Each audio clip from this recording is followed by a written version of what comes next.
Welcome to the Capstone Conversation, where you learn about what's happening in the greater East Bay. I am your host, Jared Asch. Welcome to today's episode of the Capstone Conversation. I am your host, Jared Asch. Today, I am joined by Todd Pray of the Berkeley National Labs. Todd, thanks for joining me today. Yeah. Thanks, Jared. Happy to be here. Yeah, tell us a little bit more about what is your role at the lab and what is the lab? Thank you. I'm the lab's Chief Strategic Partnerships Officer. I've had that role for almost 6 years. I've been at the lab for almost 11 years. My team is responsible for submitting proposals and negotiating awards for any funding that comes into the laboratory from sponsors other than the Department of Energy. This includes large and small businesses, universities, other research institutes from California, from around the nation and around the world.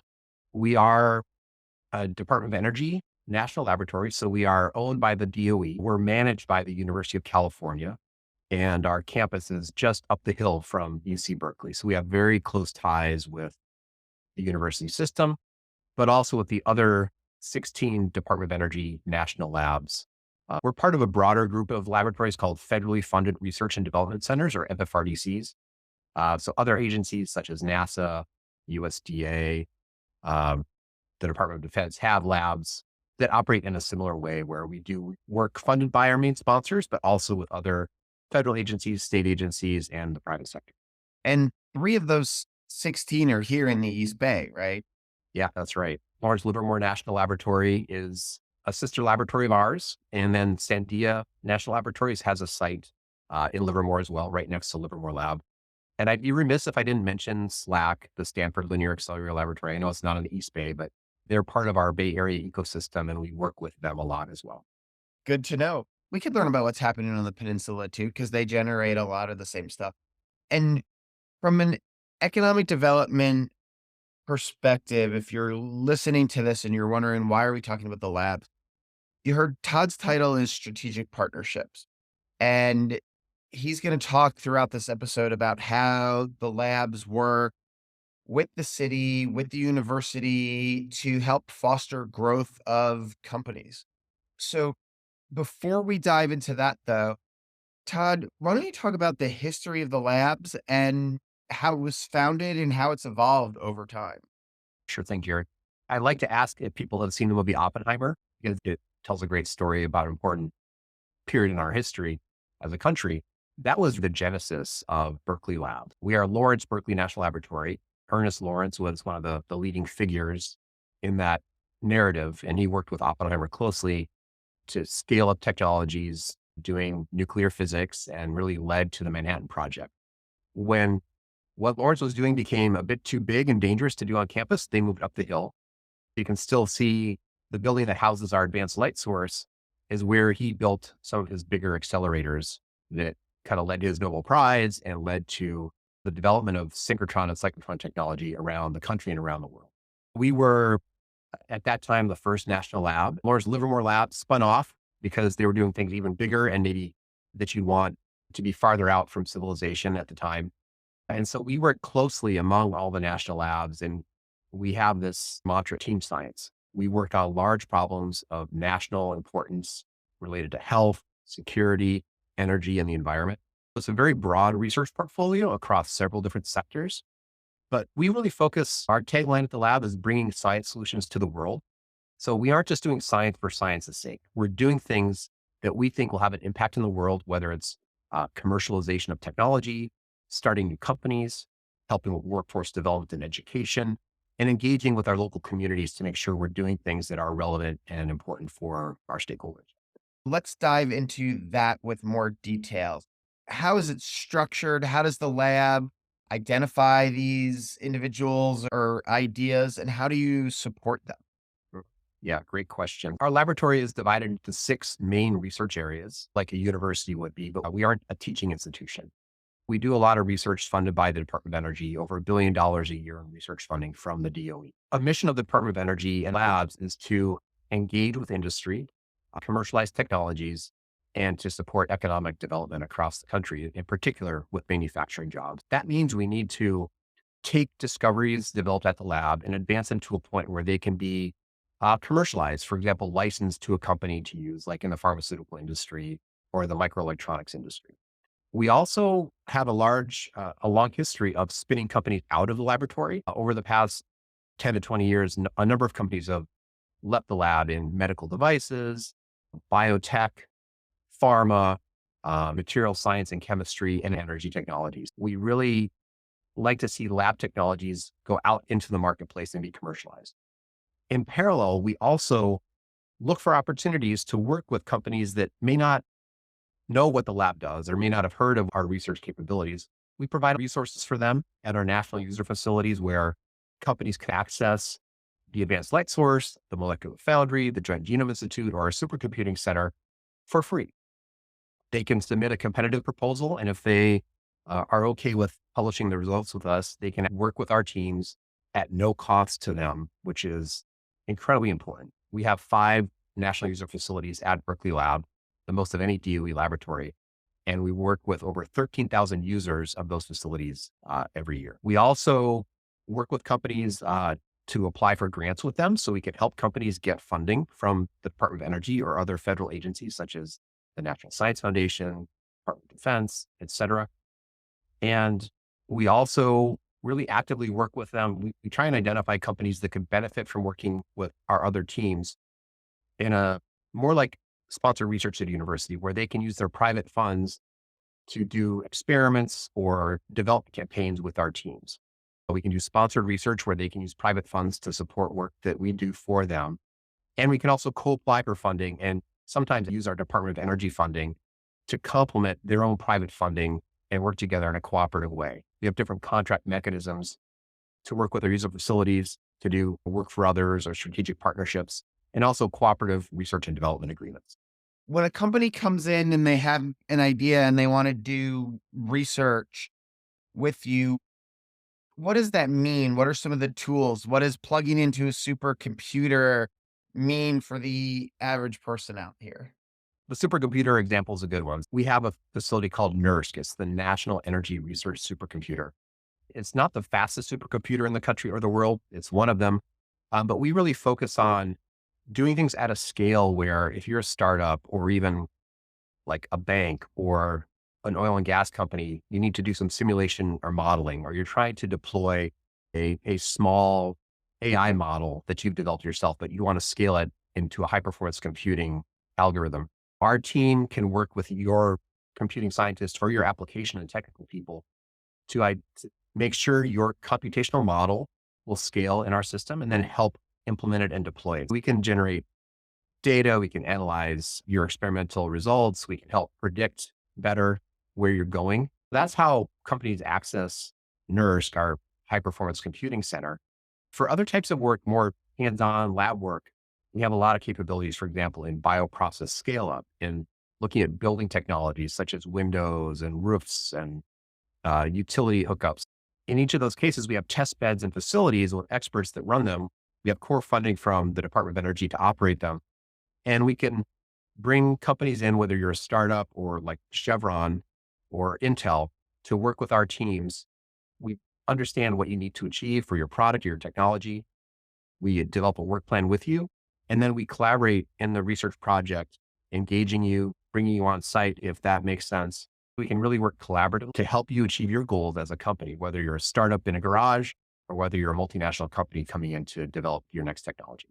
Give us an example of a company you could tell us about. You can see the logo here on my screen, Cyclotron Road. This is a lab embedded entrepreneurship program at Berkeley Lab, which we started 10 years ago. We're in our first big decadal anniversary this year, which is exciting. Over the past 10 years, we brought in over 80 companies and over 100 innovators from those companies. It's a 2-year fellowship program that we run in partnership with Activate, which is spun out of Berkeley Lab as well. They provide entrepreneurial support and business mentoring. While at the lab, we provide lab space, access to facilities and expertise. 2 of the companies that we're really excited about that have had a lot of commercial success lately are 12 and Fervo. So Fervo is developing advanced geothermal electricity production technology. They have commercial scale projects now, partnering with Google to provide renewable electricity from geothermal resources. And they've expanded so much where they are now deploying commercial scale projects in Nevada and Utah and moved their headquarters to Houston. They still work a lot with the laboratory. We plug them into other DOE funding opportunities, and they've raised a lot of funding and industry partnerships to deploy their energy production technology. 12 is still based in the Bay Area. They spun out of Stanford University and joined our first cohort in 2015. Now they're taking atmospheric carbon, using renewable electricity and converting it into sustainable aviation fuel. They have a commercial project that they're developing in Washington state. These are two of the types of companies that have come through our incubator program 8 to 10 years ago and are now showing a lot of success, a lot of funding, and a lot of deployment across the country. That's our main goal, having that kind of impact through the companies we work with and support.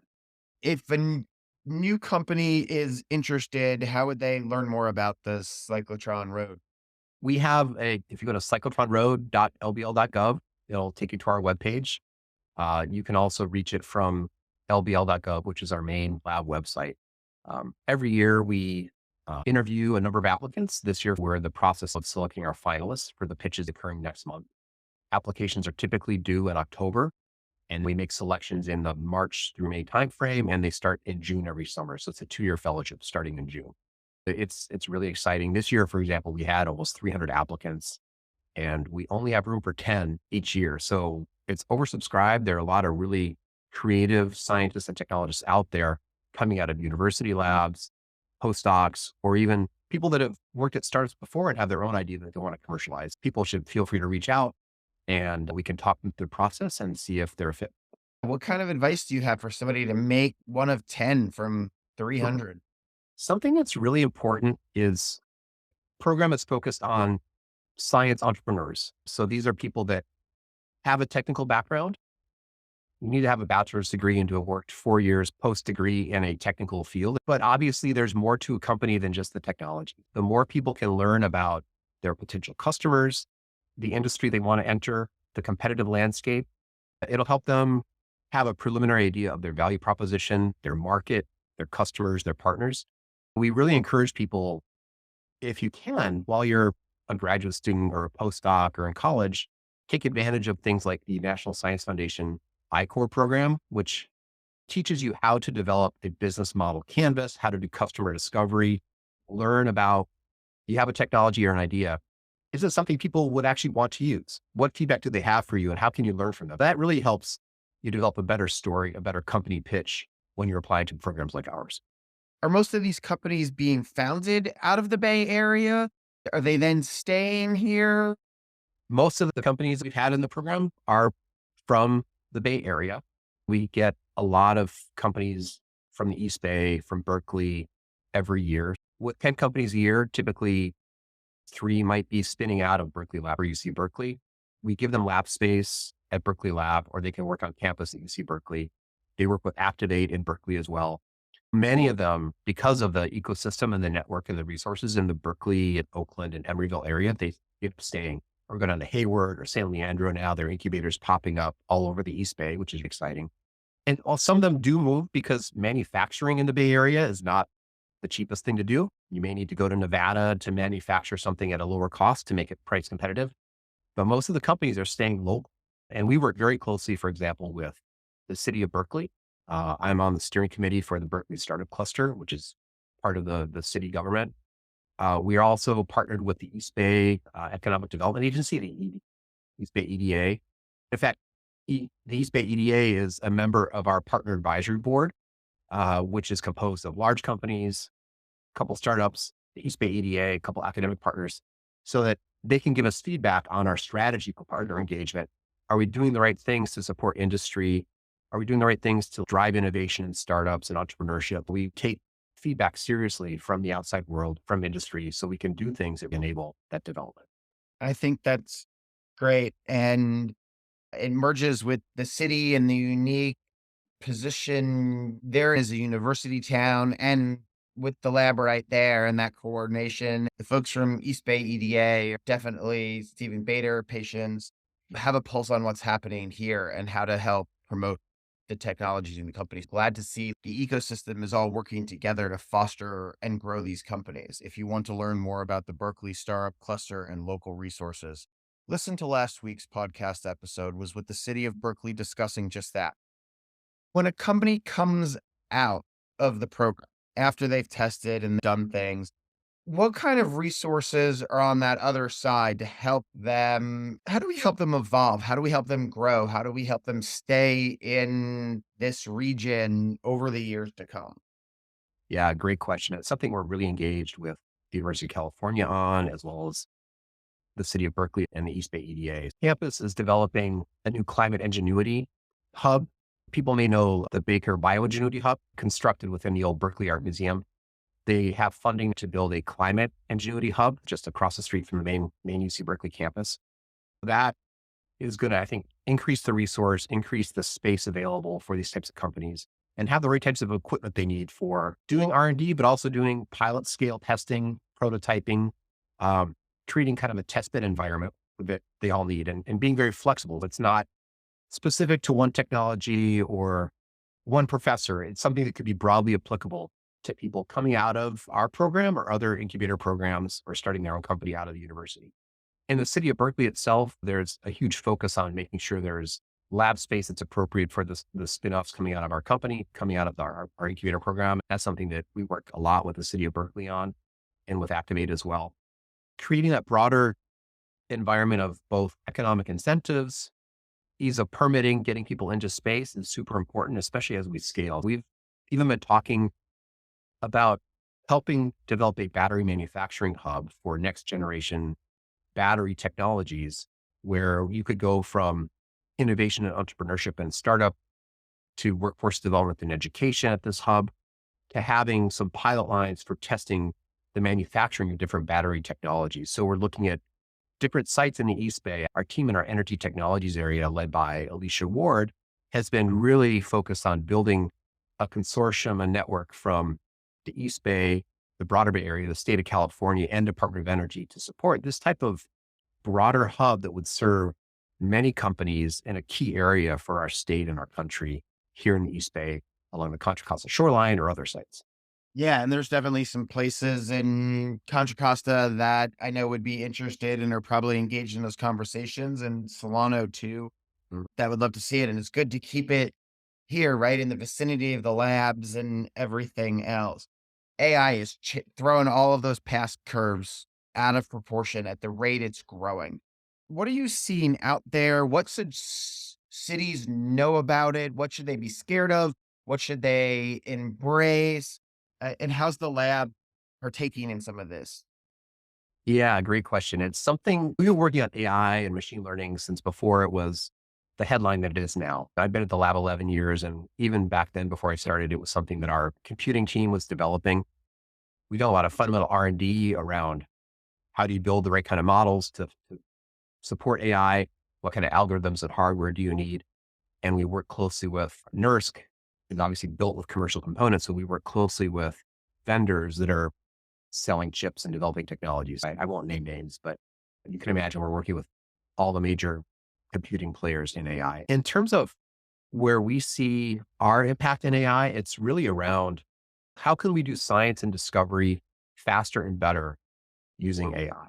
How can it accelerate our decision-making processes? How can it help predict outcomes or synthesizing new materials for batteries or semiconductors or other things? How can we use it to inform an acceleration of biotech R&D development so that it doesn't take 10 years to go from concept to product? Maybe we can shave that down to 5 years.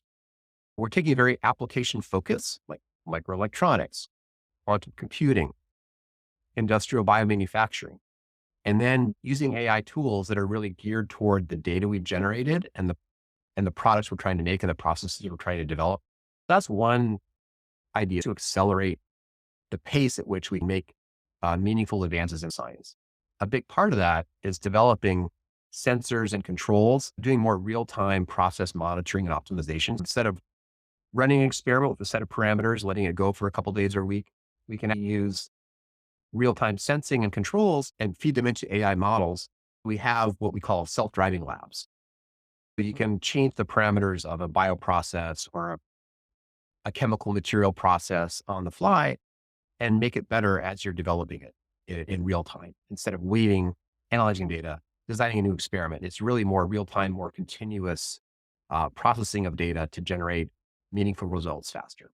From the energy side, because I know the lab does a lot with energy, when you look at AI, companies like Google, Apple, Microsoft, they're all saying the advancement of AI is throwing off their own zero emission goals and 100% clean energy goals. How can the lab help do that? And what should we just know about the power consumption of around AI? Yeah, thanks for asking that. We led a report released late last year, funded by the Department of Energy and across several national labs around energy efficiency at data centers. We have a team in our energy technologies area focused on that within the DOE complex. I encourage people to look that up. We're working with companies that operate data centers and are doing AI. I won't name names, but you can imagine we're working with these same stakeholders. That's one thing, is looking at the data center energy consumption and energy supply on that level. Another thing we've been doing for a long time is developing energy efficient micro. That's been a big focus of our computing sciences area, in particular around material science. We have a very cross-disciplinary team looking at how can we build more energy efficient microelectronics? How can we use quantum computing as well in a more energy efficient way to broadly tackle these problems and make AI less energy intense? Those are the things we're working on, both the macro level at the data center, but then also at the materials level, the semiconductor level, the microelectronics systems level. What advice do you have for local elected officials and local business leaders around this future of AI? What nuggets do you want them to take away if they remember one or two things about where AI is going? Oh, great question. And my background's in biotechnology. I worked at a few startups before coming to the lab. In working closely with our team and with leadership at the laboratory, there are societal concerns around the role of AI, how it will affect our lives, our jobs, et cetera. We view AI as something that could dramatically enhance productivity, make our jobs easier, and allow us to do new things that maybe AI can't do. In terms of how communities, cities could interface with it, or looking at AI as a way to make energy delivery in our supply chains more efficient, could lower your energy costs, make it more reliable. We're looking at ways to, for example, early detection and prevention of wildfires using sensing and imaging from around our infrastructure. And also in terms of resilience to weather events, climate events, things like that. So I think AI could play a key role in these broader societal factors of disaster resilience, mitigation, and recovery, but also just making our energy supply chains more efficient and effective. And let's talk a little bit about your background in the bioscience and life science space.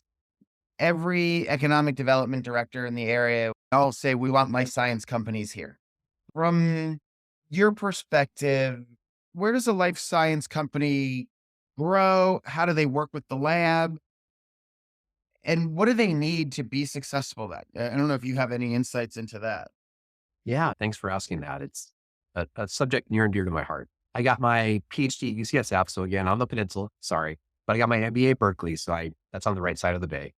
And after getting my PhD, I worked at a couple startups in South San Francisco and then realized that human health is going to be dramatically affected by climate change. And so I thought about going to industrial biotechnology, biofuels, bioproducts. And so I joined a company called Amyris, which was spun out of UC Berkeley. Jay Keesing was one of the co-founders. And so I worked there for 6 years at Emeryville. And that's where I got to know the Department of Energy really well. We had funding from them back in 2008 and 10. I also got to know the national labs really well, both Berkeley Lab and the National Renewable Energy Laboratory in Golden, Colorado. In terms of healthcare biotech is very well established. The lab works a lot with the pharmaceutical industry and drug discovery at the Advanced Light Source. Most of the major pharmaceutical companies work at the lab. Other labs like Argonne National Laboratory and Brookhaven have light sources that are useful for structure determination, drug discovery and characterization, antibody development, things like that. But we also do like fundamental research in the biosciences that leads to a lot of startups depending on the innovation, the product that you're in, whether it's tools to make molecular biology easier. For example, CRISPR-Cas9, Jennifer Doudna won the Nobel Prize for that a few years ago. The initial work she did was funded at Berkeley Lab in her affiliate appointment because I don't think people really knew what she would find studying these organisms and these systems. So that's the kind of thing where basic research at the lab can lead to a change in industry and a Nobel Yeah. Prize. For other companies, so the industrial biotechnology space for biofuels, biomaterials, trying to we make plastics, we make materials, everything is made from oil, from petrochemicals. We've taken the approach that biology could make a lot of those molecules in a more sustainable way with lower carbon emissions, lower energy use, lower water use. That's still a big focus of the laboratory. When I joined the lab, I got tired of working at startups. It was a roller coaster, which is fun for a while, but I needed a break. So I came in and started leading the Advanced Biofuels and Bioproducts Process Development Unit, the ABPDU. And over the past 10 years, that team has worked with over 80 startup companies that have launched, I believe, 17 products commercially based on the work that we've done. It's creating that type of facility where companies can come in, develop their process, scale it up to the pilot scale, produce kilograms of product that they can use to develop their market, sample to customers, sample to partners. We enable them to learn the process themselves, work side by side with us. Another key component of the ecosystem is creating a shared resource that multiple companies can work at and learn together from. Wow, so much going on just right here, and in every way you're engaging with these companies and the research the people at the lab are doing beyond partnering with the private companies. Is there more you could talk about other activities that go on with the lab past the incubation, some of the broader work that the organization is doing? Related to small businesses, we work a lot with companies on programs funded by the Small Business Administration, the SBIR, STTR programs. We support every year dozens of companies' applications, help them get funding. And we end up working with maybe 10 to 12 projects that are awarded every year for startups that get funding from DOE, NSF, other federal agencies. We can support them as a subcontractor for their federal projects. Another example of how we work with industry is the Center for X-ray Optics. This was born many years ago out of Sematech Consortium. It's an industry consortium doing pre-competitive research at the lab, all supporting the development of equipment and technology and analytics that they can then use for their next-gen manufacturing. Intel, for example, has been one of the largest sponsors and partners of research at the laboratory at the Center for X-ray Optics. That's one example. And I mentioned the pharmaceutical companies that work with the Advanced Light Source. We really span that range from startups to large industry in key technical areas in critical and emerging technologies. Anything else you want to share with the audience before we head out about the great work you guys are doing in our communities and inventing cool things here? No, thanks. I will leave this discussion with one thing. It's to thank the community in the East Bay and the Bay Area. They're so supportive of the lab. We couldn't do what we do without the people that work here, without the students that come in, our various internship programs, without the companies that we help support. It's not just about spinning out companies. It's also about supporting the ecosystem that's growing here organically and naturally. And the other thing I'll say is we can help you access resource and expertise at other labs as well. As I mentioned, there are 17 DOE labs. We work with all of them on a lot of projects. We compete with them, but we also collaborate with them. If you work with us or you come to us and you have a problem that we can't help, we're happy to refer you to Argonne National Lab in Chicago, Oak Ridge in Tennessee. I think that broader ecosystem is available to the East Bay. We can't solve every problem, but we can help you find the right resources across the complex. Do you guys have any economic data on the impact of the lab over the decades here in the area? The number of jobs you've created, the number of companies? We're updating our economic impact report as we speak. We published an economic impact report back in 2020 that you can download from our website. For Cyclotron Road, the Lab Embedded Entrepreneur Program, nearly 90 companies have come through. They've raised over $3.2 billion in follow-on funding in aggregate over that time and created over 2,000 jobs. So that's just one program at the lab. where we brought in companies to help incubate them. That's the impact. In terms of our broader impact, procurement, other spinoffs, that'll be in our updated report, but you can look back at the one from a few years ago to see. I think that's really a good perspective of economic impact. 2,000 jobs, 10 companies in one program over a decade, right? And you have number of programs and you've been around for several decades. I think that's a good context to how much you're contributing to the region. The technology advancements that are coming out of there are really cool. I appreciate it. Todd Pray from Lawrence Berkeley National Labs and the Cyclotron Road program. Thanks so much, Jared. Really good talking to Wait, don't leave yet. Hit subscribe. Make sure you get the weekly updates. We have a new episode every Wednesday for stuff happening in the East Bay.